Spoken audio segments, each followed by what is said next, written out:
ମୁଁ ଆପଣମାନଙ୍କୁ ଏତିକି ଗ୍ୟାରେଣ୍ଟି ଦେଇ କହିବି ଏ ସ୍ନାକ୍ସର ରେସିପି ନା ପାଟିକୁ ଯେମିତି ସୁଆଦିଆ ଲାଗିବ ଦେହ ପାଇଁ ମଧ୍ୟ ସେମିତି ହେଲ୍ଦି। ଆକୁ ଆମେ ସୁଜିରେ ବନେଇକି ରେଡ଼ି କରିପାରିବା। ଆଉ ଛୋଟ ପିଲାମାନେ ତ ବହୁତ ଖୁସିରେ ଖାଇବେ, ବାହାର ଖାଇବା ଭୁଲିଯିବେ। ତା ସହିତ ଆପଣ ଆକୁ ସନ୍ଧ୍ୟାବେଳେ ଖାଇପାରିବେ, ଗେଷ୍ଟ ଆସିଲେ ଚାହା ସହିତ ସର୍ଭ କରିପାରିବେ।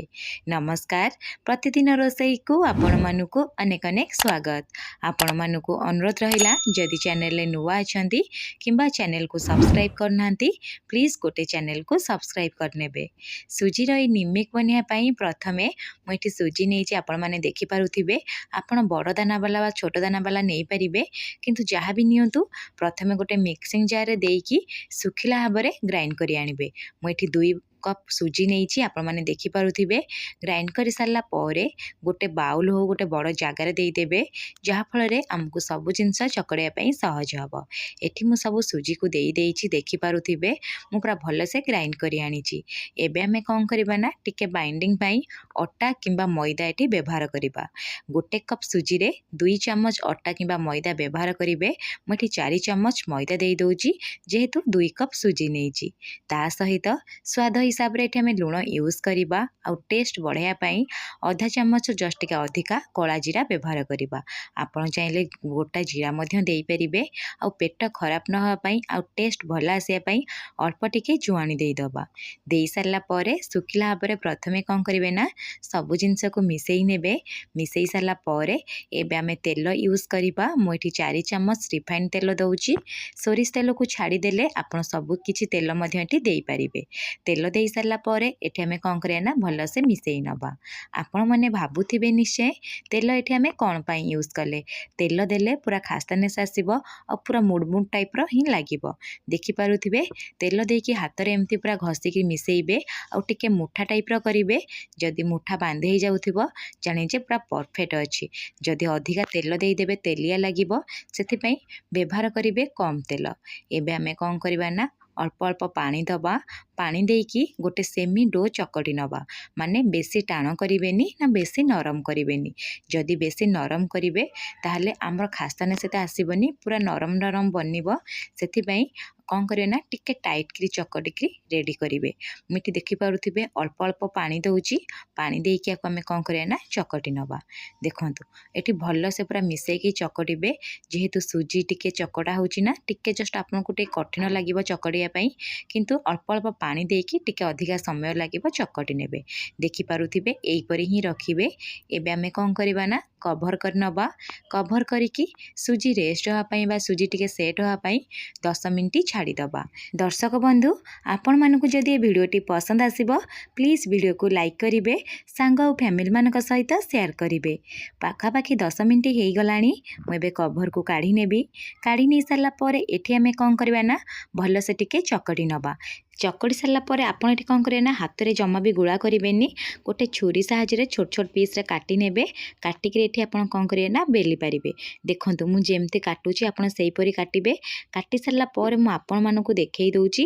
ଦେଖିପାରୁଥିବେ କେତେ ଭଲସେ ପୁରା ସେଟ୍ ହେଇଛି। ଏ ସୁଜିର ନିମିକ୍ ନା ବହୁତ ଟେଷ୍ଟ ଲାଗିଥାଏ ଖାଇବା ପାଇଁ, ତା ସହିତ ଦେହ ପାଇଁ ମଧ୍ୟ ବହୁତ ହେଲ୍ଦି। ଛୋଟ ପିଲାମାନଙ୍କୁ ନିଶ୍ଚୟ ଗୋଟେ ଥର କରିକି ଦିଅନ୍ତୁ, ଦେଖିବେ ସମସ୍ତଙ୍କୁ ବହୁତ ପସନ୍ଦ ଆସିବ। ଏବେ ଆମେ କ'ଣ କରିବା ନା ବେଲିବା। ଏଠି ଯେଉଁ ଆପଣ ବେଲିବେ ନା ପୁରା ପତଳା ବେଲିବେ। ଯେତେ ପତଳା ବେଲିବେ ସେତେ ଖାସ୍ତା ବନିବ। ଆଉ ତେଲ କି ଘିଅ କିଛି ବି ଦରକାର ପଡ଼ିବନି କି ଅଟା ଦରକାର ପଡ଼ିବନି।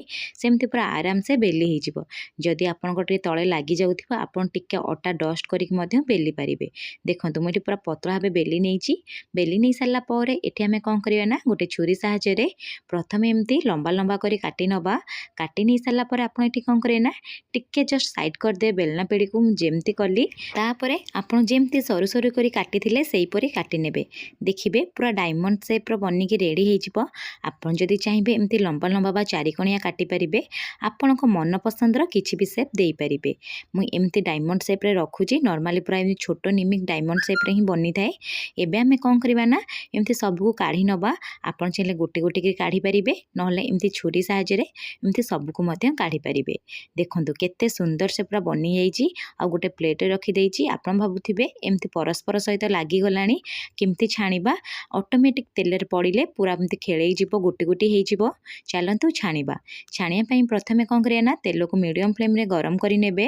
ତେଲ ଯେତେବେଳେ ଗରମ ହେଇଯିବ ପ୍ରଥମେ ସବୁକୁ ଦେଇଦେବେ। ଦେଇ ସାରିଲା ପରେ କ'ଣ କରିବେ ନା ଫ୍ଲେମ୍କୁ ମିଡ଼ିୟମ୍ ରଖିବେ 1 ମିନିଟ୍ ପାଇଁ। 1 ମିନିଟ୍ ଫ୍ଲେମ୍କୁ ମିଡ଼ିୟମ୍ ରଖି ସାରିଲା ପରେ ଆପଣ ଗୋଟେ ଚାମଚ ସାଇଜ୍ରେ ଏମିତି ଟିକେ ଜଷ୍ଟ ଏମିତି କ'ଣ କରିବେ ନା ଖେଳେଇ ନେବେ, ଯାହାଫଳରେ ସବୁ ଗୋଟି ଗୋଟି ହେଇଯିବ। ଯେତେବେଳେ ଏମିତି ଫୁଲିଲା ଟାଇପ୍ର ଆରମ୍ଭ ହେଇଯିବ ନିମିକ୍, ଆପଣ କ'ଣ କରିବେ ନା ଫ୍ଲେମ୍କୁ ଲୋ ଟୁ ମିଡ଼ିୟମ୍ କରିବେ। ଲୋ ଟୁ ମିଡ଼ିୟମ୍ ଫ୍ଲେମ୍ରେ ଛାଣିବେ, ଯାହାଫଳରେ ପୁରା ଖାସ୍ତା ବନିବ, ତା ସହିତ ପୁରା ପରଫେକ୍ଟ ଫୁଲିବ। ଆଉ ଯଦି ହାଇ କରିଦେବେ ଉପର ତ କଲର୍ ଆସିଯିବ, ପୁରା ନରମ ବନିବ, ଏତେ ଖାସ୍ତା ବନିକି ରେଡ଼ି ହେବନି। ଦେଖନ୍ତୁ କେତେ ସୁନ୍ଦର ସେ ପୁରା କଲର୍ ଆସିଗଲାଣି। ଯେତେବେଳେ ଏଇପରି ଟିକେ ବ୍ରାଉନ୍ କଲର୍ ଆସିଯିବ ନା ଆପଣ ଛାଣି ନେବେ। ଥଣ୍ଡା ହେବା ଭିତରେ ମଧ୍ୟ ନିମିକ୍ କ'ଣ ହେଇଥାଏ କଲର୍ ପୁରା ଚେଞ୍ଜ କରିଦେଇଥାଏ। ସେଇ ହିସାବରେ ଆପଣ ଏଠି ନିମିକ୍ର କଲର୍ ରଖିବେ। ଏବେ ଆମେ ଆକୁ ଗୋଟେ ସାଇଡ଼୍ରେ ରଖିନେବା। ଏବେ ଚାଲନ୍ତୁ ଚଟପଟା ଫ୍ଲେଭର୍ ଆସିବା ପାଇଁ ଗୋଟେ ମସଲା ବନେଇକି ରେଡ଼ି କରିବା। ଆପଣ ଚାହିଁଲେ ନର୍ମାଲି ଏମିତି ନିମିକ୍ ଖାଇପାରିବେ, ଯଦି ଚାହିଁବେ ଏଇ ମସଲା ଦେଇକି ମଧ୍ୟ ଖାଇବେ, ଟେଷ୍ଟ ପୁରା 2 ଗୁଣା ହେଇଯିବ। ସେଥିପାଇଁ ଗୋଟେ ବାଉଲ୍ରେ ଅଧା ଚାମଚ କଳା ଲୁଣ, ଅଧା ଚାମଚ ଚାଟ୍ ମସଲା, ସ୍ୱାଦ ହିସାବରେ ଧଳା ଲୁଣ, ଅଧା ଚାମଚ କାଶ୍ମୀରୀ ଚିଲି ପାଉଡ଼ର, ଏତିକି ଦେଇ ସାରିଲା ପରେ ଆକୁ ଆମେ କ'ଣ କରିବା ନା ଭଲସେ ମିଶାଇ ନେବା। ଏବେ ଆମର ମସଲା ପୁରା ବନିକି ରେଡ଼ି ସରିଲାଣି। ଆକୁ ଆମେ କ'ଣ କରିବା ନା ଛାଣିକି ରଖିଥିବା ନିମିକ୍ରେ ଦେବା, ଦେଖିବେ ଟେଷ୍ଟ ଭଲ ଆସିବ। ଆଉ ନିମିକ୍ର ଖାସ୍ତାନେସ୍ ଶୁଣନ୍ତୁ, ଯେତେବେଳେ ଥଣ୍ଡା ହେଇଯିବ ନା ବହୁତ ଖାସ୍ତା ବନିଯିବ। ଏବେ ଆମେ ଛାଣିକି ରଖିଥିବା ନିମିକ୍ରେ ସ୍ୱାଦ ହିସାବରେ ମସଲା ଦେଇଦେବା। ମୁଁ ଏଠି 2 ରୁ 3 ଚାମଚ ମସଲା ଦେଇଦେବି। ମସଲା ଦେଇ ସାରିଲା ପରେ ଆକୁ ଆମେ ଭଲସେ ଟିକେ ମିଶାଇ ନେବା। ଏବେ ଆମର ସୁଜି ନିମିକ୍ ପୁରା ବନିକି ରେଡ଼ି ସରିଲାଣି। ଆପଣ ଆକୁ ଗୋଟେ ଥର ବନାନ୍ତୁ, କେମିତି ବନିଲା ମୋ ସହିତ କମେଣ୍ଟ ସେକ୍ସନ୍ରେ ସେୟାର କରନ୍ତୁ। ପୁଣି ଦେଖା ନେକ୍ସଟ ଭିଡ଼ିଓରେ। ରହିଲି, ଧନ୍ୟବାଦ।